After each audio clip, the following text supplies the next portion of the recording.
但不管怎么讲，它两种类型的高超音速导弹都在同步推进，显然心里是有点急。要想赶上中国的东风17以及俄罗斯的锆石、匕首等高超音速导弹，恐怕还有一段时间要走。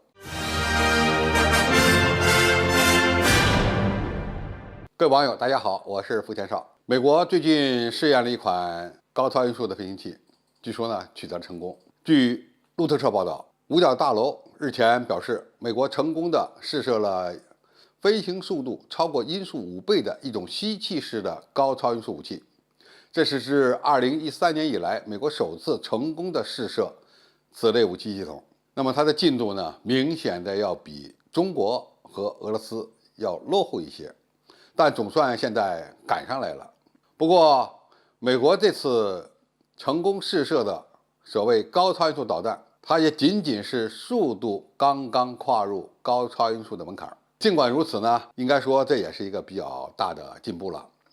实际上，吸气式的高超音速导弹或者是高超音速的试验平台，美国过去呢也曾经做过多次试验，而且型号还不一样。它以前的试验呢，据说最高速度能够达到音速的9.6倍，而超音速5倍的高超音速弹头，在若干年前呢，它也试验成功过，但是最终这个项目下马了。以超音速20倍的速度做突防飞行的试验，应该说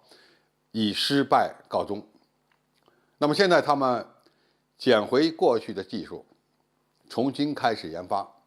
现在呢，总算抵达了高超音速导弹的门槛，也就是音速的5倍。那么，它这种吸气式的高超音速导弹大概采取什么样的一些技术呢？过去它曾经公布过方案，就是一个圆锥体加一个进气口。现在据说把弹头改成了能够有一定乘波飞行功能的这么一个弹体，具体是什么样子的？美国现在没有公布，而这次试射成功，它的冲压发动机到底持续工作了多长时间？它使用的是超音速燃烧冲压发动机，还是普通的超音速冲压发动机？超音速冲压发动机和超音速燃烧冲压发动机是两个不同的概念，因为超音速冲压发动机它适合超音速3倍左右的飞行器使用，而超音速燃烧冲压发动机它可以把速度提高到音速的5倍到10几倍，那么5倍是个门槛儿。我个人看法，它是介于超音速冲压发动机和超音速燃烧冲压发动机之间的这么一款动力系统。也就是说，在进气口这个位置呢，它有可能会产生一定的激波，但是激波相对来讲比较弱，而且不是整个进气道里面都有激波，因此稳定燃烧相对来讲容易一点。那么这款美军陆海空3军通用的高超音速导弹到底试验成果如何？现在呢，很多细节我们还不得而知。前面提到它的工作时间非常关键，你要是工作10几秒和工作100多秒，那个射程会差的非常多非常多。那目前呢，它只是初步试验成功，最终什么时候能够成熟定型，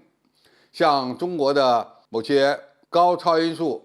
导弹一样能够列装部队，现在还不好讲。当然，美国现在也在积极开发弹道式的、具有一定机动能力的滑翔弹头，但是从现在的情况看，进展并不是很顺利。但不管怎么讲，它两种类型的高超音速导弹都在同步推进，显然心里是有点急。要想赶上